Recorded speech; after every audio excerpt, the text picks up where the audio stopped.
So, itong dalawa, nagpalinis ng kuko.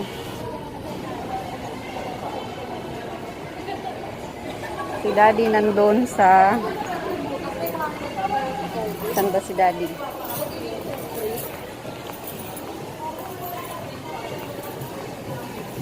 Si Daddy namin nandito sa Positive Living Station. Nagpapamasahe. Grocery si Madam. Ako naiwan. Wala akong ano. Upo ka na lang dun, ma'am. Napagal. Ano, hindi. Na lang. Iwanan ko lang siya. Matagal pa naman yan, di ba? Opo, matagal pa yan. Kasi Pwede ka pa mag-grocery. nandun si ano sa ano eh. Papamassage. Mag-grocery na lang ako. Balikan ko na lang siya.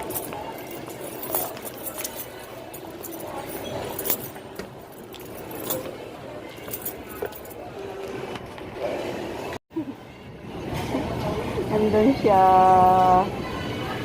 Yes.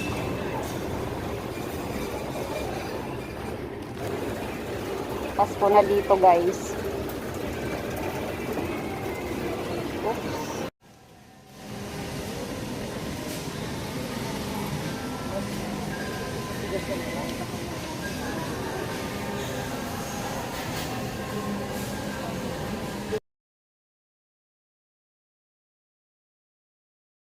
Yan, Pasko na.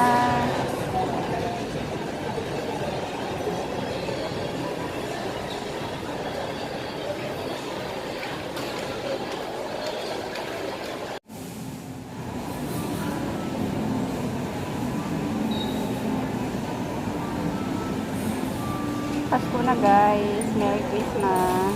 So, ayan guys. Naloko ako eh. Pasaway yung anak ko. Yung mahal. Magaling kong anak, iniwan ko sa salon. Nang pamanicure pedicure, 1,800. Kusan sabi ko, regular lang yun. Napagastos ako. Ang mahal. So, diba? Ayan. Sana yun. Ando no. Sarap ng upo oh. Ayan. Pagastos si tita ah. Mahal ng ano ko. Maluloka ako sa anak ko. Pero di bali, ngayon lang to.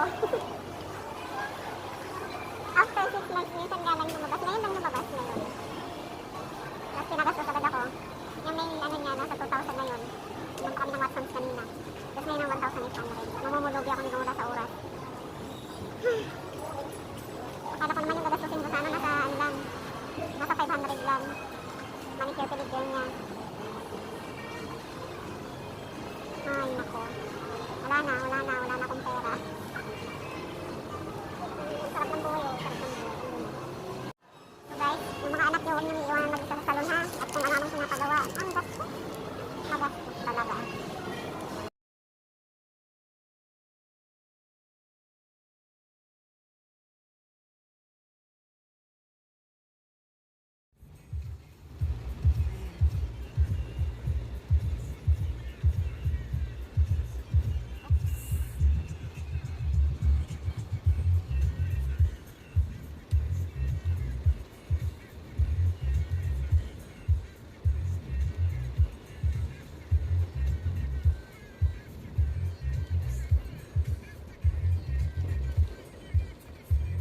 Swimming in the rain? Well, if they feel like doing it.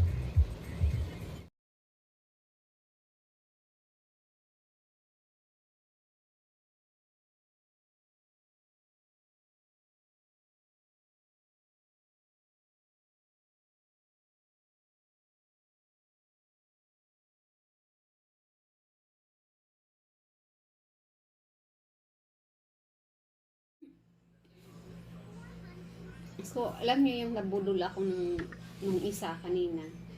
Buti na lang binila ako ng donuts nung isa. Ano talaga? Grabe. Ang mahal. Inimagine ko pa naman magpapaano pa ako, magpapamanicure pedicure din ako. Kasi walang available na ano gagawa. Busy lahat. So, susunod sana ako. Pero wala na rin namang time. So, okay lang.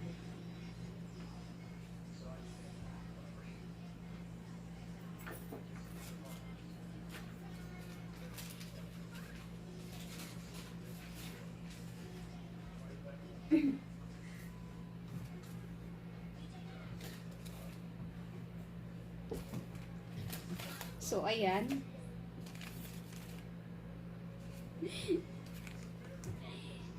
Punta kami ng Watsons kanina. Pinamili ko siya. Mahigit ano din, yung mga pang ano niya, anik-anik niya sa kamay. Okay lang naman. Mga nasa ano lang. Basta. Dito ako nabudol eh. Dito ako nabudol. 1,800. Imagine mo, 1,800. Manicure, pedicure lang. Paano kasi yung pinagawa? Sabi ko sa kanya, regular lang. Kasi, mag-ano naman, marami naman kaming pinamili para sa nail art niya. Kung gusto niya manicure, pedicure sarili. So, iba-ibang kulay. Gusto niya yung kulay green kasi kapang Harry Potter, yung Slytherin color, yung house ni Harry Potter.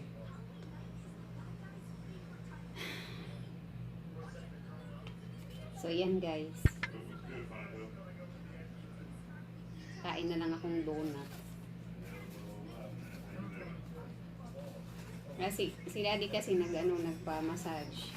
Yung sa chair. Tapos ako nag-grocery. So, sabi ko sa kanya, regular lang na. Regular. Nasa magbabayad na ako. Bayad na si tita. Pag bayad ni tita, sabi ng 1,800, ma'am. Oh, shock. Na-shock ako. Kasi gel yung pinalagay niya. Hmm?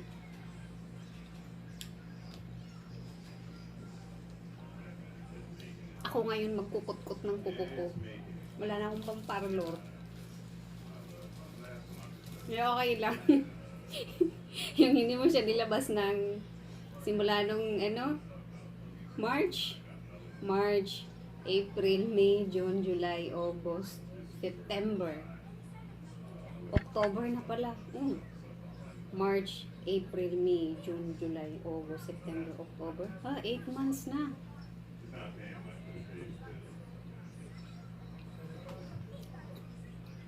Malaki-laki na rin pala ng tipid ko. After 8 months.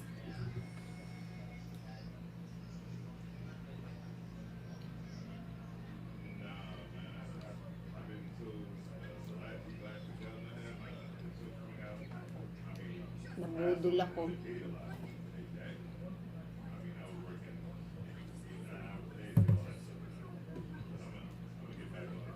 Okay na lang, kain na lang tayo.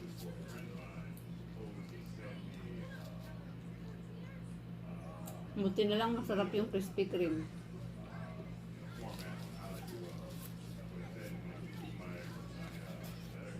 Maganda yung pakiramdam ko.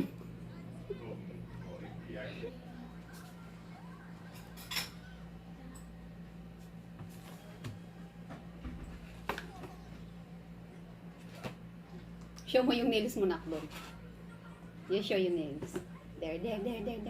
Lapit mo sa camera. Ayan yung nails ng aking magandang dalaga. Yay!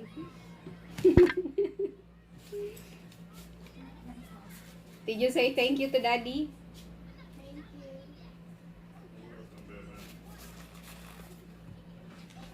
you. Tingnan mo, hindi ko sinabi na mag-thank you siya. Hindi ko mag-thank you talaga naman.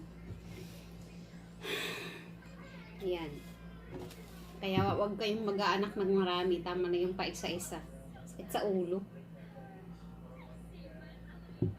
Makaka-stress. Tapos ang gastos. Yung mga single dyan.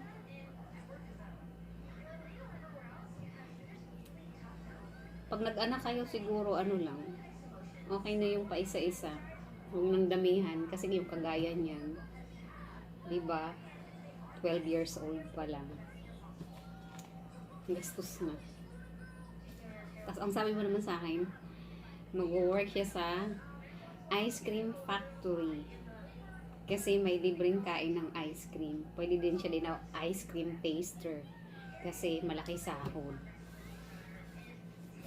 So, si McDonald's wala na. Kasi dati gusto niya mag-work ng crew sa McDonald's kasi libre yung food.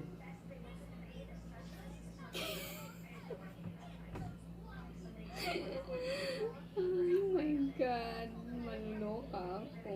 Anong gagawin ko sa anak ko?